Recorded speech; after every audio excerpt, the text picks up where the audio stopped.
What's going on, everybody, and welcome back to Comic Breakdown. Now, I know a lot of you fans, they're probably really excited about this one. Danny Rand is returning as the Iron Fist. This is the Undead Iron Fist issue number 1. Now, if you haven't really been keeping up with what's been going on with Danny Rand, just the quickest of updates. Danny Rand died. Danny Rand died, and he was more or less replaced over the last couple years with Swordmaster, aka Lin Lai. And Swordmaster, since then, has taken on the mantle of the Iron Fist. But now we finally get to explore what happens when an undying Iron Fist dies. Now, this story is gonna start us off with Luke Cage, a good and close friend to Danny Rand. It's been pretty hard losing him. You know, these days Luke Cage is the mayor and he's not really doing too much superhero stuff, but it's still hard these days. Going to his gravesite, this is where he sees that Danny Rand is no longer in his grave. Danny Rand has risen from the grave. A kid born into riches, the heir of a business empire, later turned into the ultimate weapon, becoming immortal by slaying a mystical dragon, and then a defender of the oppressed, a hero for hire. All of this has been mortally taken away from him. The only thing that Danny Rand has left is vengeance. Danny Rand is sent to fulfill a promise by collecting souls in the mortal realm. Several months ago in the underworld, we had Danny Rand that was climbing. He had been climbing for days. He had done so to no end. But being already dead, he's never hungry, he's never tired, he's never thirsty. But as he gets to at least the top of this part of the cliff, this is where he runs into the dragon. And bringing us to present day, we have our Iron Fist. He's made his way into the city. He's made his way to a house that has people that are possessed by demons. They're also known as infernal beasts, the individuals that hunt down Kunlun's lineage. Danny Rand has been granted the power to take them down, to expel them from their human hosts, being instructed to do what you must to fulfill your revenge, to pay no mind to what mortals may think of you. They don't know of your silent mission. They don't know what you're supposed to be doing. They can't see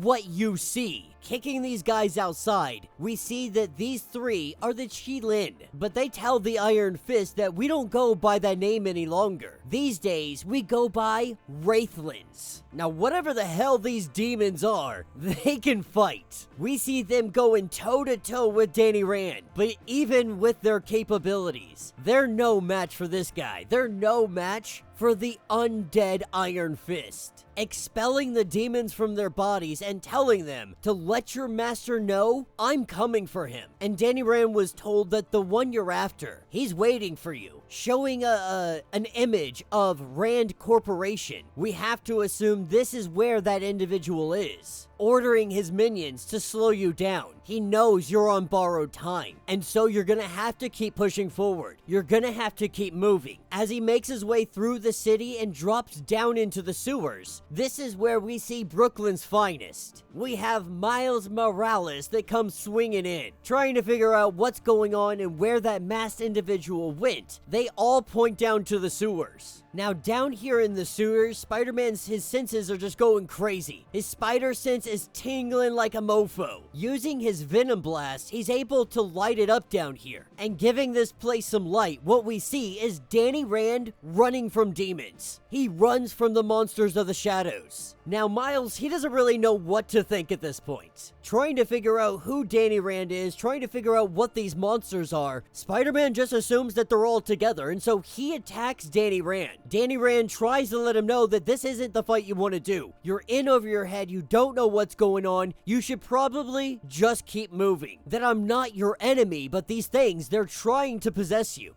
No longer having any time for this, we see him power up his fist, slam it into the ground in a move that is known as the Rays of Ra, and this expels all the demons back to the underworld. But the Iron Fist was also warned. He must use these powers wisely. To burn too quickly, and you'll burn yourself out. That you have only been granted limited power. Telling Spider-Man that it's best you probably just stay out of my way. He gets back up to the surface, and this is where he is met by more people that are possessed. It is an onslaught that just continues to keep coming. One by one, he expels the demons from their bodies, using moves like pouncing cheetah kick, death wind's push, ostrich spring kick. We see the demons knocked out of their bodies. Slowly, he makes his way through the city, closer and closer to Rand Corporation building. This is where we see Danny Rand climbing up that hillside, climbing up those cliffs like before. But this time, as he reaches towards the top, he hears a voice, one that calls out to him and tells him to grab my hand. And in that moment, Danny Rand knows that voice. He knows that voice all too well. That is the voice of Orson Randall. This was the predecessor of the Iron Fist. And now Danny Rand, here in the underworld after death,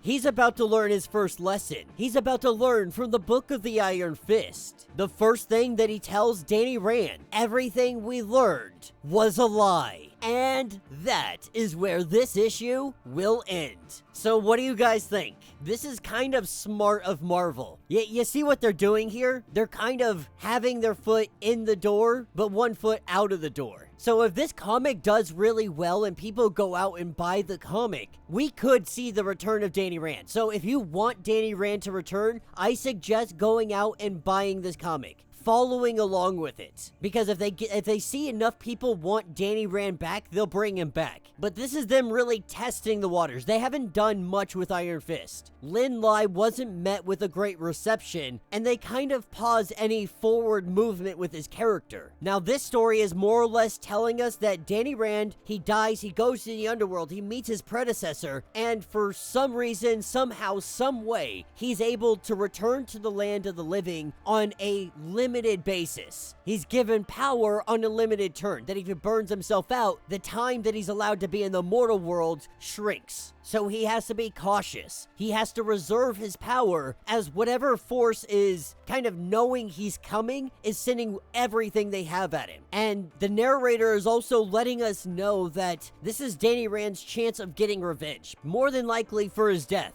for everything that transpired and led to where he is today. But if this comic does well, they could very easily write in how Danny Rand returns from the dead. How he returns from the dead, and how everything they thought about the Iron Fist was a lie, which in turn means there's definitely opportunity here for Danny Rand to be an Iron Fist, and there not necessarily be one Iron Fist. But you guys know, either way, whether it be Lin Lai, whether it be Danny Rand, I'm here for an Iron Fist story. He's a character that I don't think gets enough love, and I'm not a big complainer, I would say, or criticizer. I wouldn't say complainer. I'm just not a big criticizer when it comes to who is the Iron Fist. Because so far, I've really liked Lin Lai, but I also really love Danny Rand. My only hopes is that if they bring Danny Rand back on, which I have no problem with, they at least give Lin Lai a good send-off, if you will. Give him the opportunity to go and do his own thing, because I don't mind him as Swordmaster. I think that's a really awesome thing that he was beforehand, and just adding that or going back to that wouldn't be a bad thing for him. I think it would work out, and I think a lot of fans would probably ultimately just be happy with that decision, as long as you're giving Lin Lai a little more sunshine. While we're at it, let's go with Taegaki, Silver Fox, the whole South Korean superhero. We need to dive back into that. But yeah, let me know what you guys think. Let me know your thoughts, let me know your theories. If you want to get caught up on everything that has happened with the Iron Fist, go ahead, check out the link in my description as well as the top of this video. That'll get you completely caught up on everything that has been going on with the Iron Fist over the last couple of years. If you would like to support my channel, you can always do so by joining the channel membership. This is a lot like Patreon, having multiple different tiers. From $1 to $50, having a bunch of different perks, a bunch of different options. It really helps out the channel in tremendous ways. But if you're not able to do that, please do me the favor of subscribing to the channel, liking this video, hitting the notification bell, and with that all being said, until the next breakdown.